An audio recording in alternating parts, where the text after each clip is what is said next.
All right, you hear me? I better get a 5-star rating, and you better tell the truth, and you better tell what you did to that girl.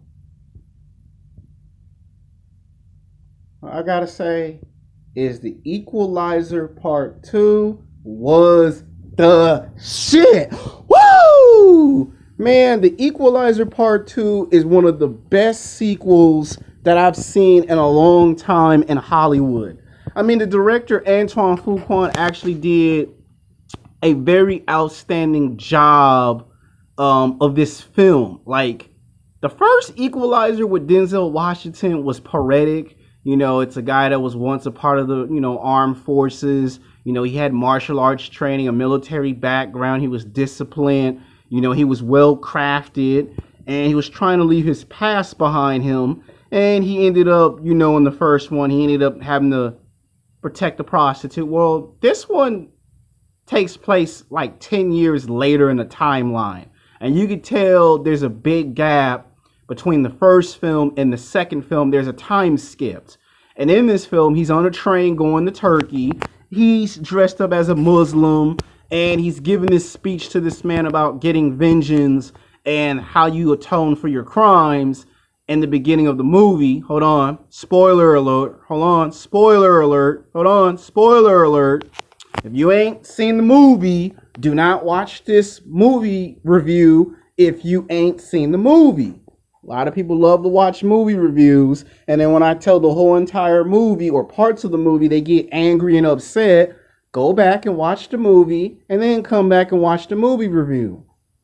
That's like trying to watch part 2, but you ain't seen the first movie. So this one takes place 10 years later.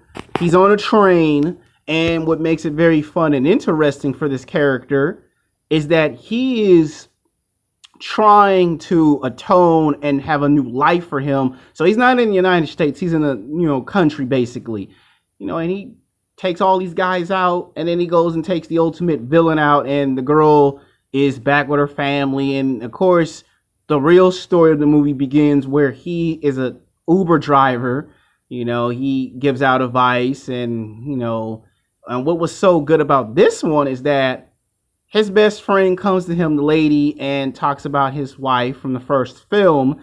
And when he decides to meet or return back to his past to go see his buddy who now works for the FBI, that's where the real plot of the movie actually begins to pick up. The first 45 minutes of the film, it's like you're getting connected to the character that Denzel Washington play, but it's not until he meets his best friend that the real plot thickens. Someone's taking out people, blowing houses up, someone's getting hits put out on them, and then the fact that he has to go back to what he was in the first film was beautiful. And the fact that he makes a connection with a young kid and tries to guide him in the right direction was just another classic moment of just Denzel Washington being Denzel. Ha ha, my man. Stop cussing in my house. Boy, what's wrong with you? Don't you touch my pot. This ain't your mama's pot, it's my pot. I mean, you a killer, go on, do it. I mean, just classic Denzel Washington at his absolute 110% best. I mean, this movie had so much action in it.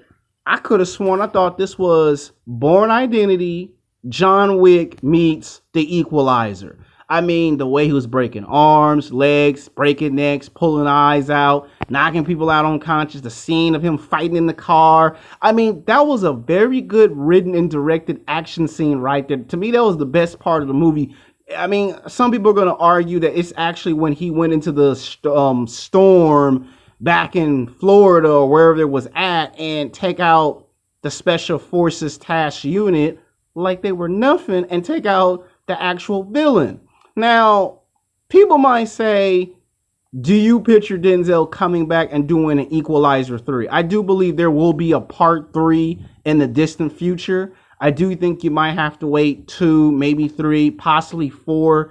Hell, you could wait 5 years possibly, because when we got the second film, between a span of the first film and the second film, you ended up waiting just about 3 years for the second film.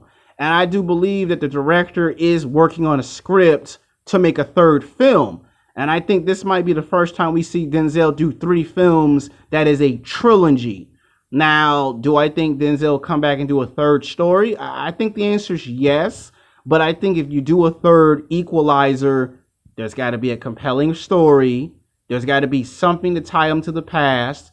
And what was so good about this film, it didn't just pick up where the first one left off. They found a way to make the second film different from the first film. Most sequels, they just pick up where the first one left off and they're not that good as the first film. This was actually better than the first film, but it didn't necessarily pick up where the first film left off, and it still was a great, surprising film.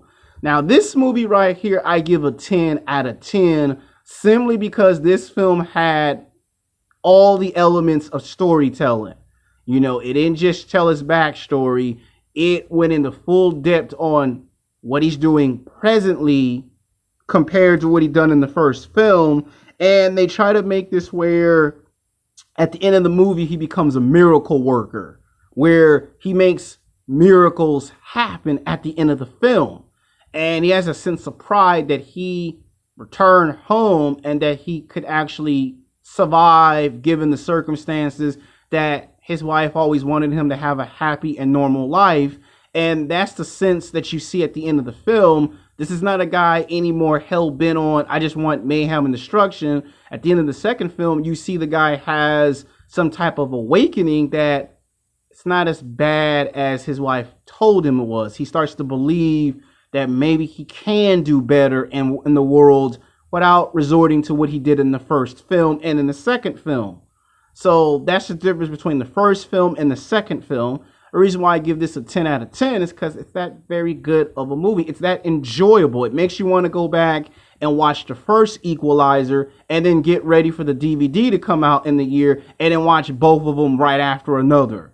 So I give Equalizer 2 10 out of 10. And I want to say thank you to Denzel Washington, because he didn't have to do a second film. He didn't have to do a sequel to a movie franchise. You know, 10 years ago, people wanted him to do a sequel to Training Day, and he turned down the idea or said no to the idea of a Training Day sequel. But to this, he's actually given the fans what they've been longing for, him doing a sequel. So thank you, Denzel Washington. I appreciate it. Thank you.